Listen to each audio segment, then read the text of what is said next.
Hello दोस्तों, global affairs में आप सभी का स्वागत है और मैं साहिमान।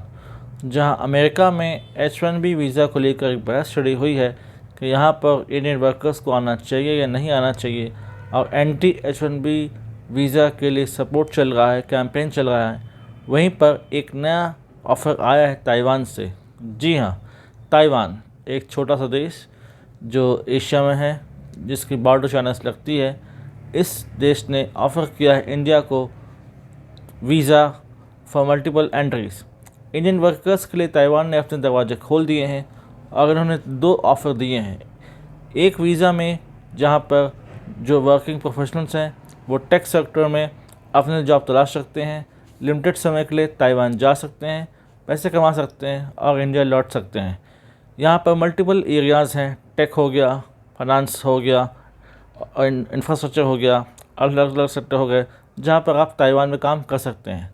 ताइवान में दरअसल समस्या ये है कि यहाँ पर पॉपुलेशन स्टैग्नेट हो रही है, पॉपुलेशन गिर रही है, लोगों की संख्या वहाँ पर कम है। इसलिए ताइवान चाहता है कि अपनी जनसंख्या को वो स्थिर करे और वहाँ पर एक प्रॉपर स्टेबिलिटी लाए। इसलिए ताइवान ने ऑफ़र इंडियन वर्कर्स को दिया है।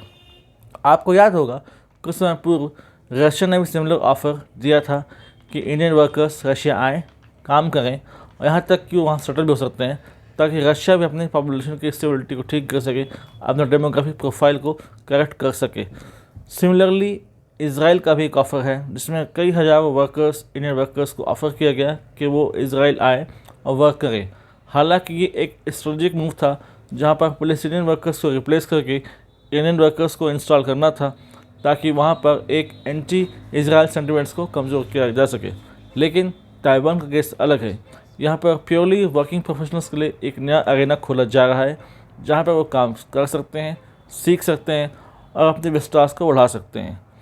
इसके अलावा एक लॉन्ग टर्म वीज़ा का भी ऑफ़र ताइवान दे रहा है वर्किंग प्रोफेशनल्स को जो हाईली स्किल्ड हैं, यानी कि जिन्होंने IIT NIT से ग्रेजुएशन किया हुआ है, जिनके पास मास्टर्स डिग्री है, उन्हें लॉन्ग टर्म वीज़ा ऑफ़र देता है।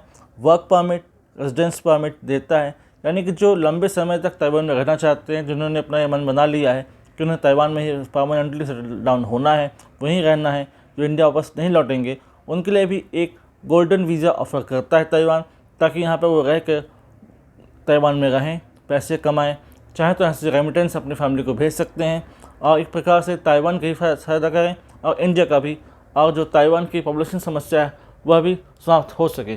ग्लोबली यह देखा गया है कि इंडियंस को हर मार्केट अट्रैक्ट करता है, फिर चाहे यूरोप हो, एशिया हो, USA हो, हर मार्केट इंडियंस को अट्रैक्ट करता है और इंडियंस वहाँ जाकर सर्व करते हैं और अपना एक्सपर्टाइज दिखाते हैं। आप देख सकते हैं, चाहे गूगल हो गया हो, एडोबी हो गया हो या टॉप फिन या टेक कंपनी हो, उसके हेड्स इंडियंस ही रहे हैं या अभी सर्व कर रहे हैं। इसलिए इंडियंस की जो एक्सपर्टाइज़ है, इंडियंस का जो नॉलेज है, इंडियंस का जो वर्क एक्सपीरियंस है, वो ग्लोबली एक्नॉलेज किया जाता है और पसंद किया जाता है।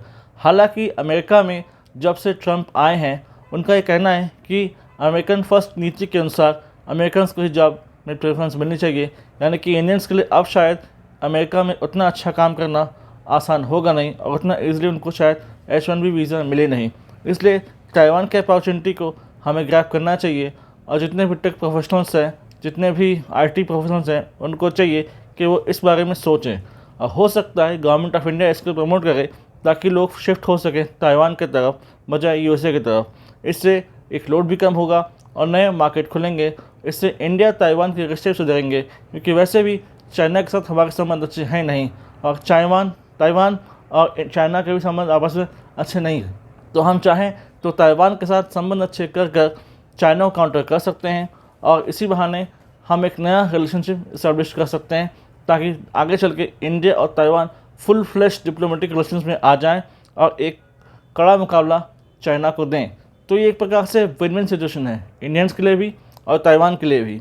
इस बारे में बात कम की जा रही है, इस बारे में न्यूज़ आर्टिकल्स तो लिखे जा रहे हैं, लेकिन सोशल मीडिया, ग्लोबल मीडिया या इंडियन मीडिया इसे उतना डिस्कस कर नहीं रहा, क्योंकि इसमें लगता है कि खास इंपॉर्टेंट है नहीं।